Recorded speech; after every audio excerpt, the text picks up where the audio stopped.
आत्माराम की आत्मकथा स्वामी जपानंद। आज का शीर्षक दही खाने की इच्छा। गांव के निकट एक प्रौढ़ महिला और एक युवक प्याज के खेत में काम कर रहे थे। मुझे देखकर प्रौढ़ा ने युवक को कुछ आदेश दिया। युवक बोला, महाराज, माँ आपको थोड़े से प्याज देना चाहती है, ले जाओ, सब्जी बनाने के काम आएगी। मैंने कहा, भाई मैं खुद पकाता ही नहीं तो फिर प्याज लेकर क्या करूँगा। उसने फिर कहा, आज रात को यहीं रहोगे ना, तो चलो हमारे घर, माँ प्याज की सब्जी और पराठे बनाएगी, खूब मज़े से खाएंगे। वे लोग साथ में मुझे भी अपने घर ले गए। चांदनी रात थी। बाहर आसन लगाकर बैठा। गांव काफ़ी बड़ा था। मन ही मन सोच रहा था कि यदि थोड़ा सा दही मिल जाता तो अच्छा होता, क्योंकि 2 दिन के उपवास से पूरा शरीर तंत्र गर्म हो गया था। पेशाब भी बंद होता। नदी या झरने के पानी में बैठकर ठंडा होने के बाद ही पेशाब कर सकता था। इसलिए लगा कि यदि थोड़ी दही मिले तो।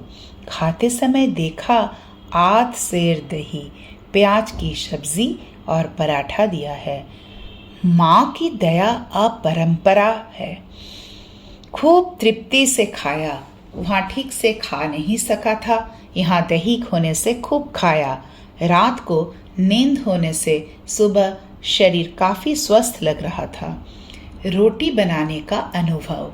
विदा लेकर टिहरी के पथ पर चल पड़ा। दोपहर के 2 बजे एक गांव में पहुंचा।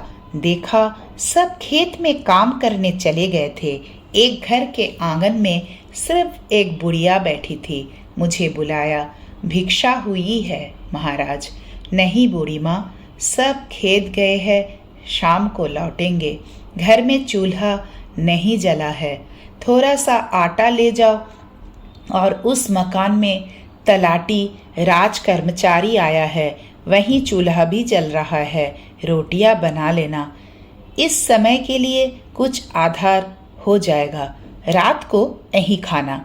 ये कहकर करीब आध सेर आटा और चटनी बनाने के लिए थोड़ा सा नमक दिया। गरीब पहाड़ी लोग प्राय प्रतिदिन नमक रोटी ही खाते हैं। उस मकान में तलाटी ने मेरा स्वागत किया। बताया कि मैं उनके चूल्हे पर रोटियां सेकना चाहता हूँ। उनके पास कोई पात्र नहीं था, तवा भी नहीं था। रोटी किस तरह सेकता? एक टूटे हुए मिट्टी के तेल के डिब्बे का टुकड़ा पड़ा था, उसी को रेत से रगड़कर साफ किया। अंगोछे में आटा साना, आधा अगोछे में ही मैं लगा रहा। हम दोनों खूब हंसने लगे। इससे पहले मैंने कभी रोटियां नहीं बनाई थी। हाथ से दबा दबा कर किसी प्रकार चपटा किया और हर रोटी एक अद्भुत आकार की बनी। उस 3 के टुकड़े को तवा बनाकर रोटियां सेकी। मेरा यह कार्य देखकर वह खूब हंसने लगा, परंतु मुझे बड़ी भूख लगी थी। खाने को बैठ ही रहा था कि एक पहाड़ी आया और वह भी मेरा कार्य देख हंसने लगा। तलाटी के पास सभी प्रकार के बर्तन थे, परंतु उसने दिया नहीं था। उस पहाड़ी ने ही मुझसे कहा, क्यों, उसके पास से ही तवा ले सकते थे। मैं बोला, नहीं दिया। इस पर वह खूब नाराज हुआ और बुरा भला कहने लगा। बोला, यह कैसी बात, आपको तवा देने में उसे क्या आपत्ति थी आदि।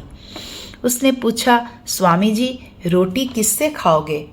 मैं, नमक से। पहाड़ी, थोड़ा ठहरो, मैं धनिया पत्ती की चटनी बनाकर लाता हूँ। हरी मिर्च और धनिया पत्ती की चटनी के साथ 4-5 रोटियां खा गया। आहा, उसका स्वाद आजीवन नहीं भूल सकूंगा, मानो अमृत था। टिहरी के अनुभव। वहाँ से टिहरी की दूरी मात्र 1 मील थी। उसी ओर चल पड़ा। इतने पास पहुंचकर गांव में रात बिताने का धैर्य नहीं रहा। अब भी थोड़ी रोशनी है। निकट ही काफी नीचे गंगा जी की 2 धाराओं के बीच चित्र के समान सुंदर टिहरी शहर है। चारों ओर ऊंचे ऊंचे पहाड़ है। एक ओर के पर्वत शिखर पर सफेद चमकती हुई तुषार माला मुकुट की भांति शोभा पा रही थी। अपूर्व मनोरम दृश्य है। प्राणी में एक अपूर्व आनंद होने लगा। एक पत्थर पर बैठकर जी भरकर वह दृश्य देखता रहा। नैनों को तृप्ति ही नहीं हो रही थी। सोच रहा था मन, यही वह टिहरी है जिसके लिए तुमने इतना कष्ट पाया है। यह वही टिहरी है जहाँ आने के लिए तुम्हें मृत्यु का सामना करना पड़ा है। आंखें भरकर देख लो, कौन जाने वहाँ रहने की जगह मिलेगी भी या नहीं, अन्न भी मिलेगा या नहीं। अस्तु तुम्हारी आकांक्षा पूरी हुई, बाकी माँ की जो इच्छा है वही होगा। टिहरी। सूर्यदेव अस्ताचल की ओर जा रहे हैं। उनकी स्वर्णिम छटा की चंचल किरणें सुदूर बर्फ से आवृत पर्वत शिखरों पर क्रीड़ा कर रही है। गौरी गौरी, ऋषियों की आराध्य गौरी, महादेव के हृदय में विराजने वाली गौरी, सामने क्या वे ही नहीं है? मैंने धीरे धीरे उतरना शुरू किया।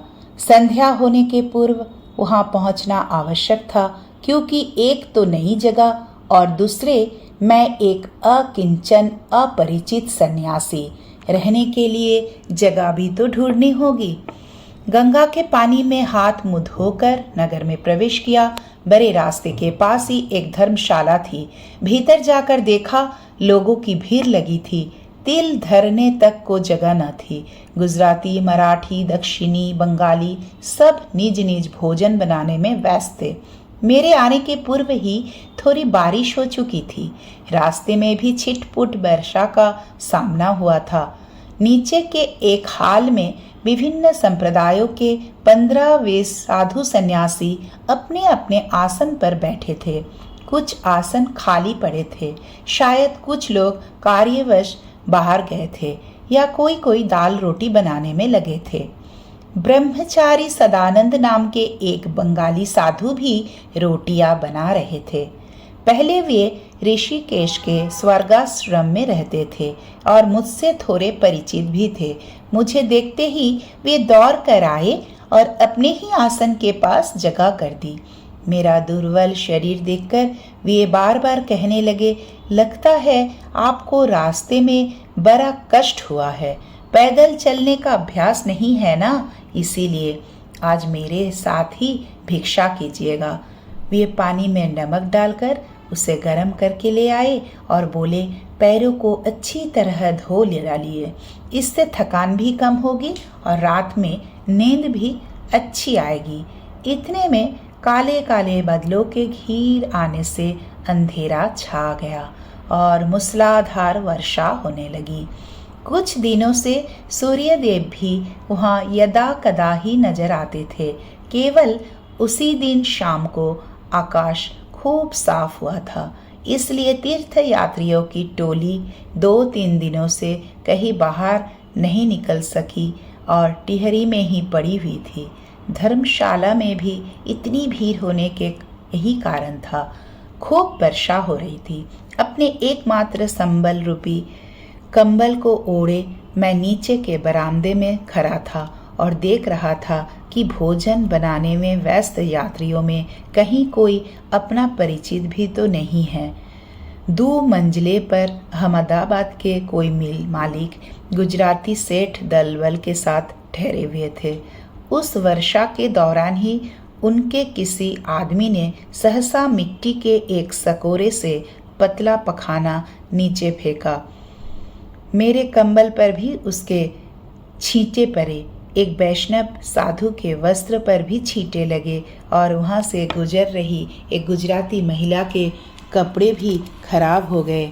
वह महिला तथा वह वैष्णव साधु खूब गाली गलाजे करने लगे और मैं बैठा बैठा सोचने लगा कि अब क्या करूं, इस ठंडक में रात भर क्या ओढ़ूंगा, रात कैसे कटेगी, कंबल का धोकर कहाँ सुखाऊंगा। उस वर्षा में ही सिर्फ कॉपिन पहनकर स्नान करने और कंबल धोने के लिए गंगा की ओर जाने लगा। सदानंद जी यह देखकर बड़े नाराज हुए और ऊपर जाकर सेठ जी को खूब डांट लगाई। धन के नशे में चूर सेठ जी अपने नौकर की गलती मानना तो दूर, उल्टे गू फेंकने का आरोप बिल्कुल झूठा है कहकर सदानंद जी का अपमान करने को उद्यत हुए। शोरगुल सुनकर कुछ साधु तथा पंजाबी गृहस्थ लोग वहां पहले ही आ पहुंचे थे। उनमें से एक को पता था कि सेठ के कुटुंब में किसी को दस्त की शिकायत है और डॉक्टर की इलाज भी चल रहा है। उन्होंने सबके सामने यह बात बताई और सेठ को माफी मांगने के लिए कहा। तभी नीचे गाली दे रहे वे वैष्णव साधु भी ऊपर आ गए और अपने कपड़े सेठ की नाक के पास रखकर बोले, देख टट्टी है या नहीं, ये कपड़ा तो तू ही रख और कल यदि तूने मुझे एक नया कपड़ा मंगाकर नहीं दिया तो तेरा सारा सेठ पना निकाल दूंगा। यह देखकर सब हो करके हंसने लगे।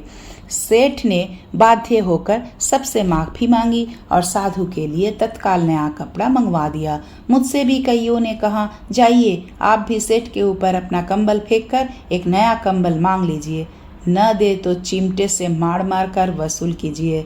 धर्मशाले का पहाड़ी कर्मचारी भी मुझे भड़काने लगा। मैं बोला, उसने जानबूझकर तो मुझ पर कुछ फेंका नहीं और फिर अपने दोष के लिए माफी भी मांग ली है, तो फिर अब यह सब क्यों? इतना कहकर मैं गंगा जी में स्नान करके अपना कंबल धो लाया।